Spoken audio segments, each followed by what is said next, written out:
I have started the recording and I am admitting everyone from the lobby.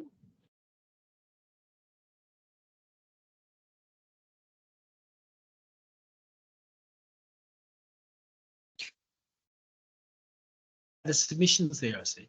You're ready to proceed, David. Okay, thank you. Good afternoon, everyone. Welcome to the Northern Beaches Local Planning Panel meeting for the 3rd of April 2024. And just a reminder to everyone to turn your microphones off if you're not presenting or speaking, just that otherwise we catch the background noise and so on as where you are. Firstly, just going through a number of procedural matters to start the meeting. An acknowledgement of country as a sign of respect. The Northern Beaches Local Planning Panel acknowledges the traditional lands of the traditional custodians of these lands upon which we gather and pays respect to elders past, present and emerging. We have received no apologies and there are no declarations of conflicts of interest that have been received. So I'll just acknowledge that that's the case. Panel members, Phil, is that the case? No conflicts of interest? No. Deborah? That's correct.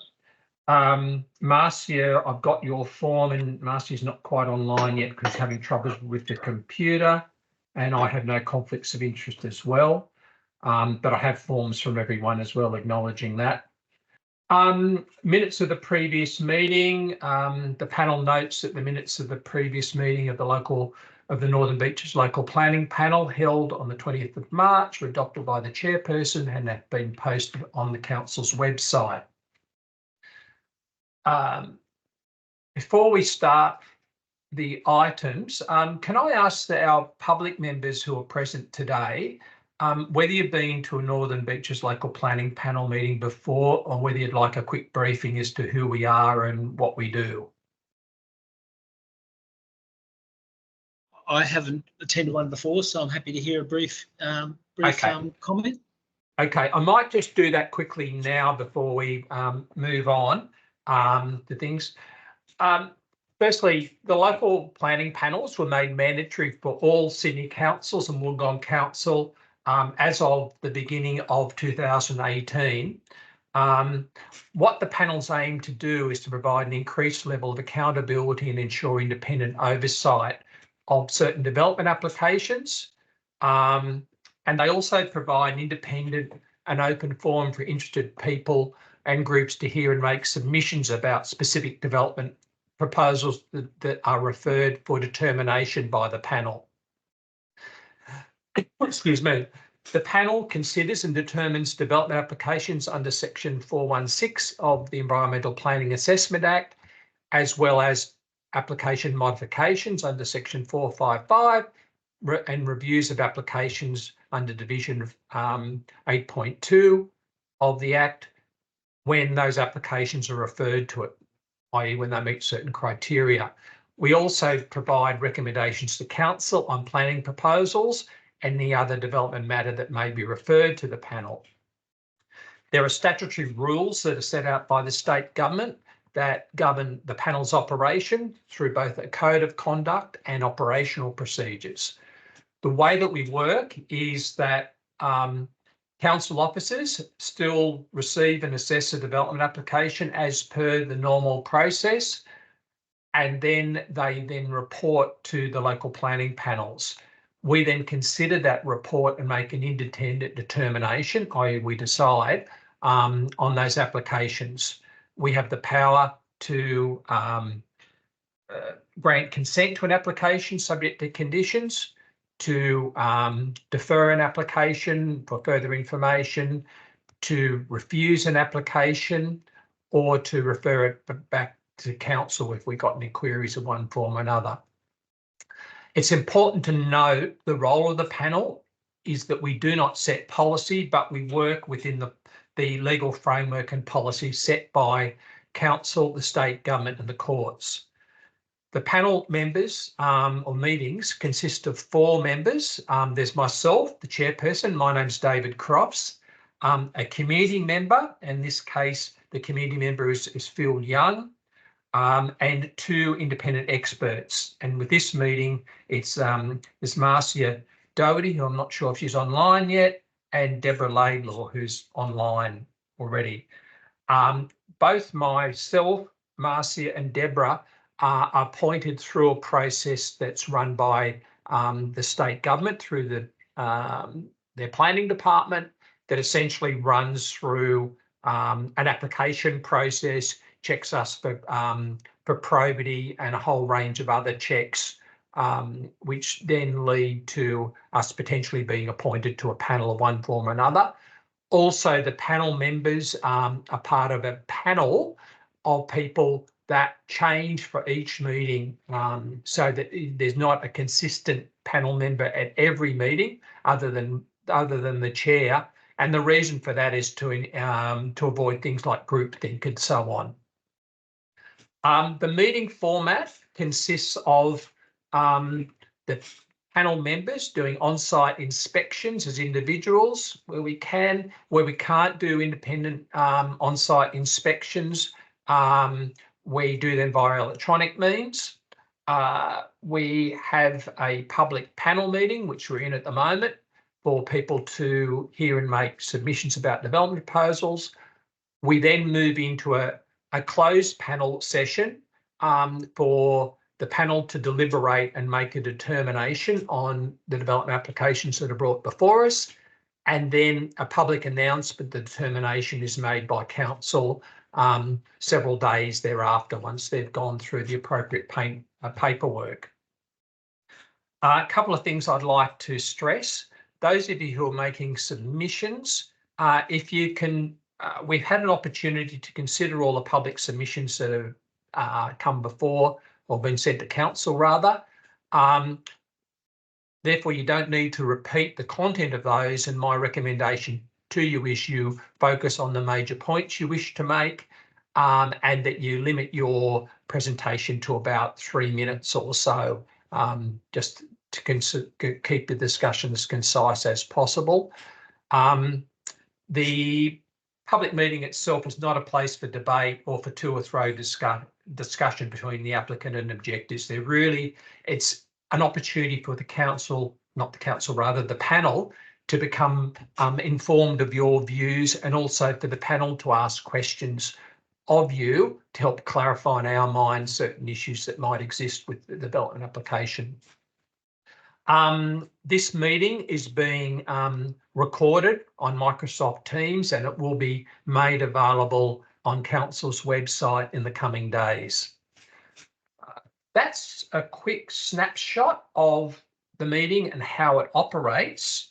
So I'd now like to move on to item 4.1, which is 27 Redmond Road, DY, DA 2023/1128, which refers to demolition works and construction of a residential flat building.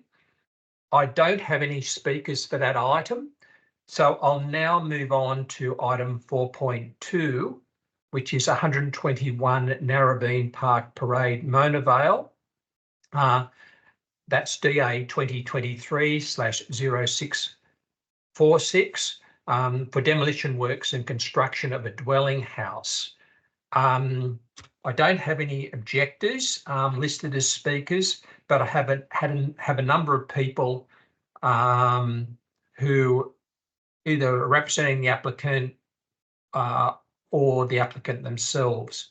So the people I have listed on my speaking list are Nana Lesiuk, I hope I pronounced that correctly, Tricia Casey and Michael Casey, and also William Fleming. I'm not quite sure how you want to present, whether you want to present as individuals or whether one person wants to do the presentation and the others act as a support crew, so as to speak. As you're first on the list, Nana, I might ask you, and I can't actually see you online yet. Is Nana online, Heidi? Who was that? Sorry, David? Is Nana online? Or Nana rather online? I can't see her in the meeting. I can call her through, or would you like to proceed with the other registered speakers that may be online? I'll just proceed to the others and ask them. So I've got Tricia Casey and Michael Casey. I can see you both online. And I can also, can I see William Fleming online? Yes, present. Present. I'm sorry, I can't see you on my screen. That's what's throwing me out. Oh, you see you up. Right, thank you. And there's a couple of other people who are observers, I think. So I'm happy to kick it off. Okay, if that's okay, Tricia, I can see nodding. So, William, would you like to kick it off while we're waiting to hear from Nana? Thank you. Yeah, sure. Thank you, Chair. Is it possible for me to share my screen? Yes, you can. Let me just give you the rights. One moment, please, William. Okay. I'll just put that through. I'd just like to go through the view loss assessment that was provided in the report. Just got some issues with that, and I think it's better just to walk through the. Okay. Did you want to give that a go? I've just changed the settings, so you should be able to present now. While you're setting that up, I might just mention what I'll do is I'll go through any of the points you want to make before I'll open up for any questions or points of clarification from the panel members. Can you see my screen? Yes. Okay. So this is the building envelope breaches that were identified in the assessment report. So the breaches to the upper level relate to what council think are impacts to the public domain views and the views from across the street at 174 and 176. And the building envelope breach to the second level here is where council have formed the opinion that it's causing an unreasonable impact to the views at 119 and 121. So I'll just scroll up to the images that were provided. So this is 119. So the northern elevation is compliant with the building envelope, and it's this southern elevation that is where it's breaching the building envelope. We note that these are views entirely across the side boundary, and this is a sloping site that has a slight crossfall in a southerly direction as well. So with the northern elevation being compliant, the breach is being contributed to the sloping topography. Now, as was mentioned, or as was shown before, it is a 700 mil height breach here to the southern elevation. If we dropped it 700 mil, the material impact to the view is the same. They still lose that water view. So I don't agree with the council's assessment that the building envelope breach is resulting in a view impact. Now, if we go down to 1, 2, 3, we can see that the view impact is to the dunes. It doesn't really encompass the beach and the water interface here. None of the moving landscape of the beach is being impacted. And again, if we dropped it 700 mil to be compliant with the building envelope, it has no material difference on the view outcome. Now, there is potential to increase the setback from the southern elevation and reduce the setback to the northern elevation, but that will increase the impact of the beach view. And again, it will have a negligible difference if we shifted it back here in terms of the water view. And again, these are side boundary views that are harder to retain as stipulated in the planning principle. So again, I don't agree with this assessment of the view impacts. Now, if we look at the view impacts, from 174. We're already. This is the height pole up the upper level. And we can see that on the image here. Can I, Will, can I say something there? Yeah, sure. That height pole is actually down 0.5 metre. That's the height pole of the original submission, not the one council's considering. Yes, thank you. That's a good point as well. So the width of that upper level is significantly reduced from the width of the current dwelling. So they're going to be picking up all this view here. If they trim their tree, they'll get all this water view here. And so I don't agree that this is this is an unreasonable impact to views. On balance, they're going to be improving their views. Again, when we look at 176, this is all compliant, by the way. This elevation is all compliant. So they're going to pick up view corridors through here and lose a bit here. None of the headland view is impacted. They retain the bulk of their water view and they will pick up water views here. So I don't understand how councils form the opinion that these building envelope breaches on the southern elevation is somehow unreasonable to the view impacts when I think it's an improvement in many cases. They also talk about the public view. And we can see here these people, currently it's going to be hard to overlook the dwelling and pick up the water views anyway. And with these side boundary corridors opened up, the public views are going to be improved as well. So I'm perplexed as to how council have formed the opinion that it's an unreasonable outcome to have a building envelope breach on one elevation and claim it's unreasonable view impacts. Yeah, they've also talked about an unreasonable, I can stop sharing now as well. They've also talked about an unreasonable bulk and scale. When the only non-compliance relates to the southern elevation, we've provided generous side setbacks. We've provided a built form that is highly articulated with a range of materials and finishes that break up the massing. And in my opinion, it's not excessive in bulk and scale at all. And we're considerably back from the foreshore building line as well. So in terms of a scenic protection, it is more than reasonable, in my opinion. They've also raised issues with the works within the road reserve, which we are happy to delete, with the exception of the driveway, obviously. And they've raised an issue with the driveway gradient. We can address that. We can provide amended plans to make sure it is consistent with the Australian standards.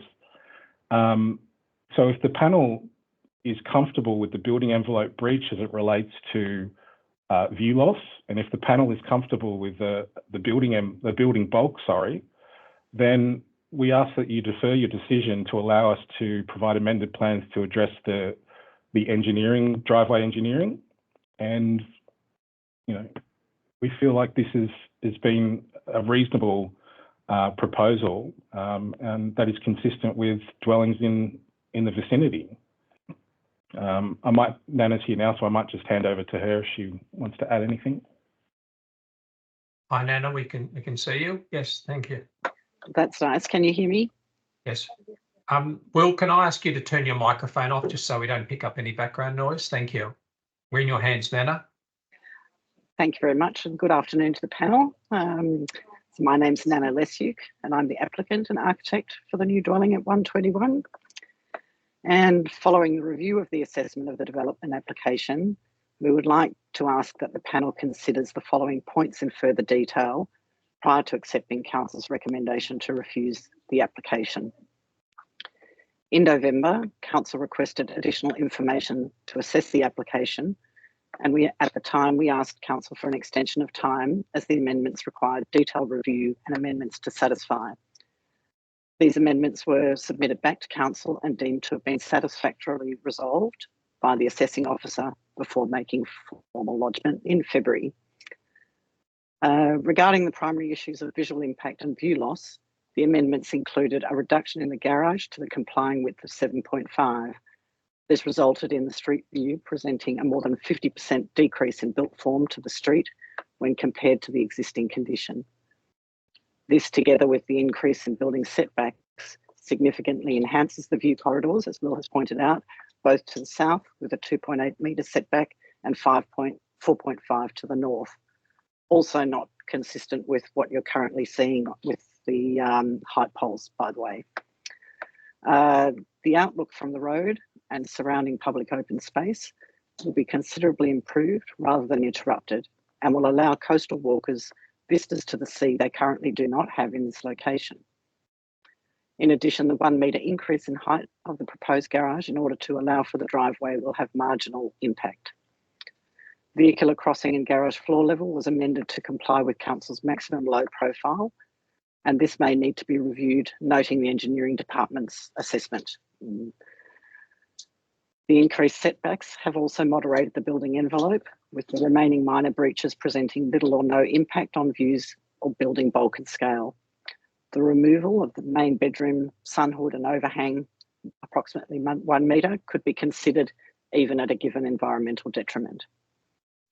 Also notable is the landscape assessment, which was initially supported an amendment with close compliance to the landscape open space, together with removal of any works to the road reserve and decking forward of the foreshore building line. The detailed landscape planting plan can be amended and aligned with the condition of consent.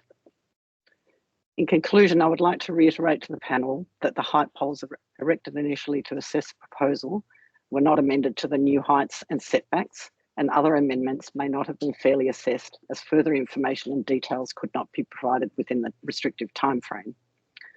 With these points in mind, and given the length of the process to date, we would like to request that the final decision be deferred in order to rectify and amend the plans accordingly. Thank you. Okay, thank you very much. Michael or Tricia, do you have any comments or you would like to make at this stage? Thank you, David. I think both Will and Nana have covered off very well the points we were going to make. Apart from that, we've worked hard with our professionals to create this home for us to hopefully stay in for a very long time. We absolutely believe this will be an improvement to the current streetscape, and we understand that perhaps the historic planning regulations pertaining to not building above the crown of road has possibly raised sensitivities, but has no relevance to this application, as both Will and Nana have pointed out. We do believe that there will be an improvement to the view access from the streetscape. The planned construction would improve access and safety for us and the community. And throughout this process, we have remained open to finding a reasonable way forward, and we still are. And we support very much Will and Nana's proposal that the panel's decision is deferred until further amendments can be made to this plan. And we thank you for your consideration. Okay, thank you. Michael, do you have anything you wish to say, please? Yes, thank you very much. I won't say too much, but certainly I'd like to concur with my wife, which is nice to be able to do. And I'd also like to say that because of the Easter break, we had a chance to get together with Will and Nana yesterday to discuss our approach here, but they were able to explain to us, which we didn't probably pick up in our individual submission, the nuances of why the panel can reject our application because of the special nature of the site, which is why we love it. And we'd really ask the panel seriously consider the positive impacts of the total development, not just maybe some of the negatives that can be pointed to, because we really think, as Tricia alluded to and Will's pointed out, this development will certainly improve the overall view for the public, but also the amenity for the whole site, the public amenity. So we'd really ask you to seriously consider the totality, and thank you for your time and listening. Okay, thank you very much. I'd now like to open for panel members for any comments or questions at this stage. Do panel members have any comments or questions? No. Well, I'd like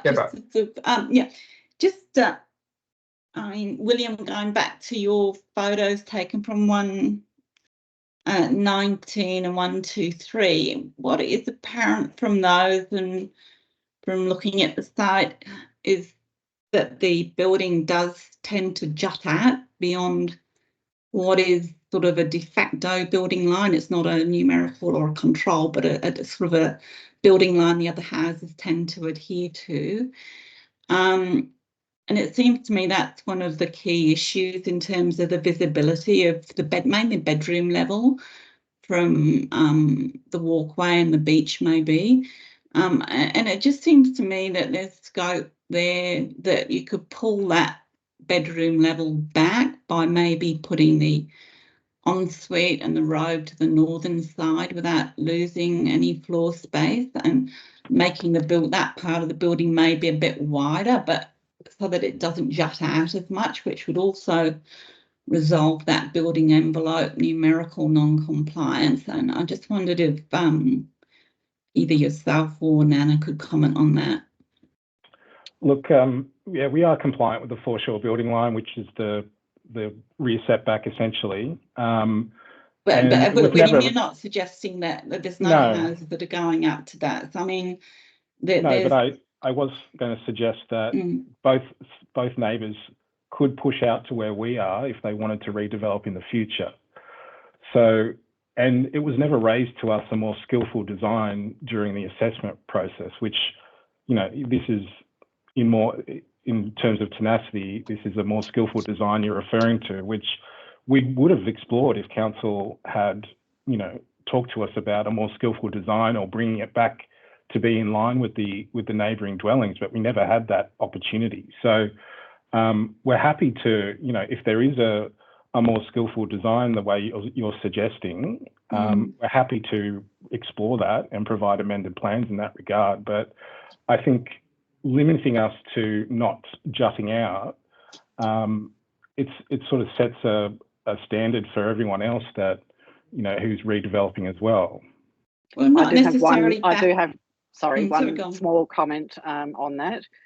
One of the reasons for not projecting out to the north, as you were suggesting, say with the ensuite and over the living room, is actually to enhance that view corridor. And I'm a big believer of both enhancing north into the dwelling, but also that public streetscape issue was very much forefront of mind. Having done a few houses along that road, I understand the public sentiment about that issue. So that is a fundamental design principle in the building itself. And for me, as an architect, I certainly don't shy away from trying to create slightly more challenging architecture. We're trying to go for quite a strong and bold form, and that, of course, is challenging to some people's sensitivities. But I think it's also creating a better and more interesting built environment. I mean, not. I mean, I understand why you might want a bold form, but it's perhaps the assertiveness of the design. That's sort of combined with the fact that it is chatting about perhaps a little bit too much. That's the issue, and that level is well below the level of the road. So, you know, the scope that the views will be retained even if it was made wider.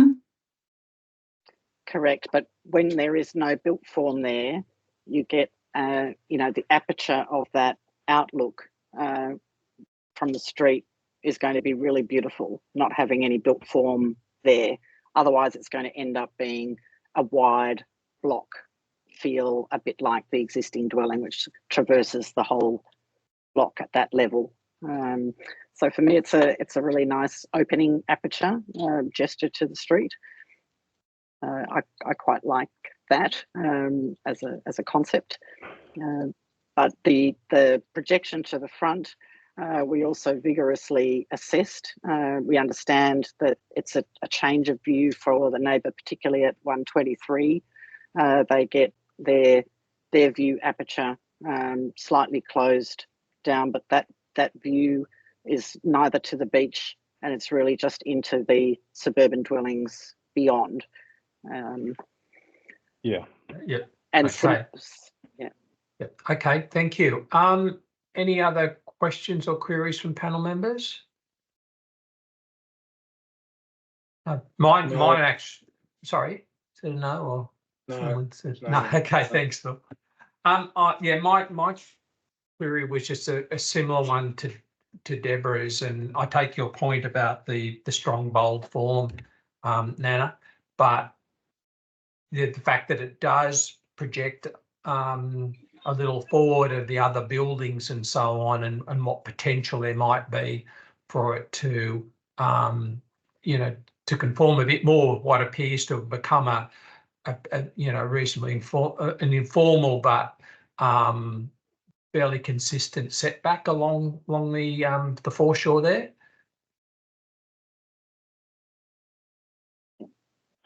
Look, I don't know what the residual impact is with regards to the view. If we do pull it back, you know, it's a side boundary view. That the primary aspect is the Warriewood Beach and headland.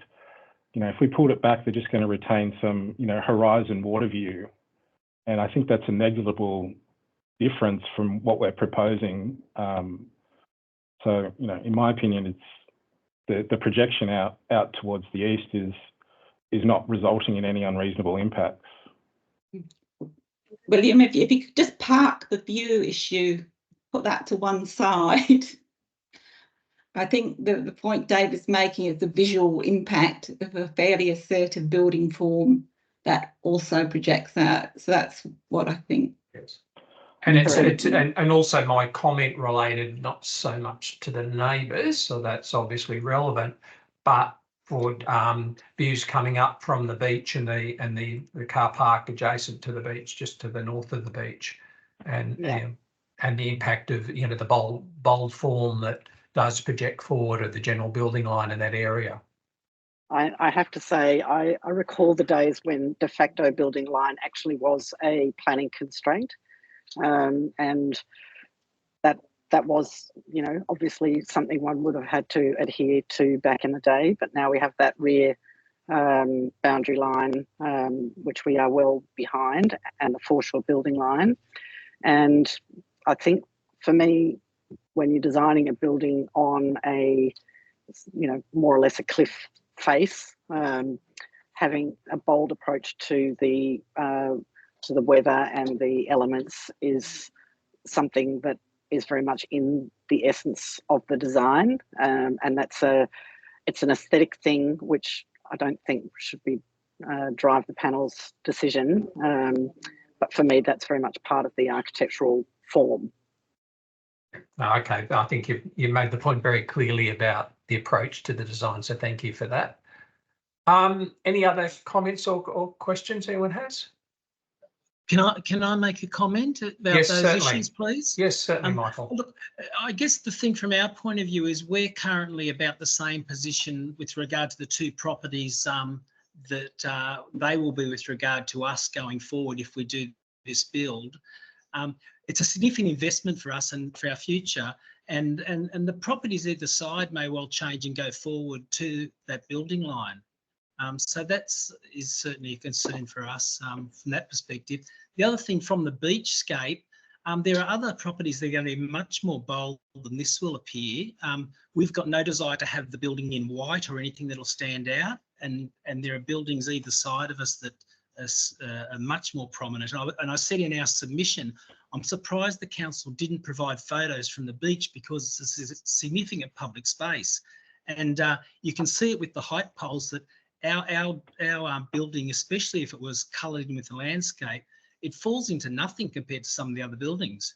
So I said in our assessment, we were just surprised that the council's comment about bulk and size, because it's beyond, it's less than other things around us. That's all, I guess, all I can say. Okay, thank you. And can I just pick up on a comment you made about the colour of the building? And Nana, you're probably the best person to answer this. On with the full set of plans we've got, there is a materials palette. Just wanted to clarify the area that does project around the master bedroom. Which of the finishes is that one, please? There's a rendered masonry, a concrete, and a masonry finish. Concrete, and whether it has to be rendered, we're not quite sure about the construction technique, which is going to come down to cost and building, of course, but it will be in the cement or cement render colour tone. Yeah. Okay. What you might call a natural concrete colour. Yeah, exactly. Yeah. Mid grey. Yes. Okay. Great. Okay. No, thank you for clarifying that. So can I thank you all for your presentation? As I mentioned earlier, what the panel will do, it'll go into recess shortly to determine the application, and then council will inform you of the outcome. But once again, thank you for taking the time to speak to us today and to help us work through the issues. Thank you, Thank panel. you very much. No problems, thank you. thank So you. we have no other public items on the agenda today, so I'd now like to close the public component of the meeting. So panel members, if you could also leave the meeting and then log into the non-public section of the meeting, that would be great. Okay, once again, thank you very much and have a good afternoon, everyone.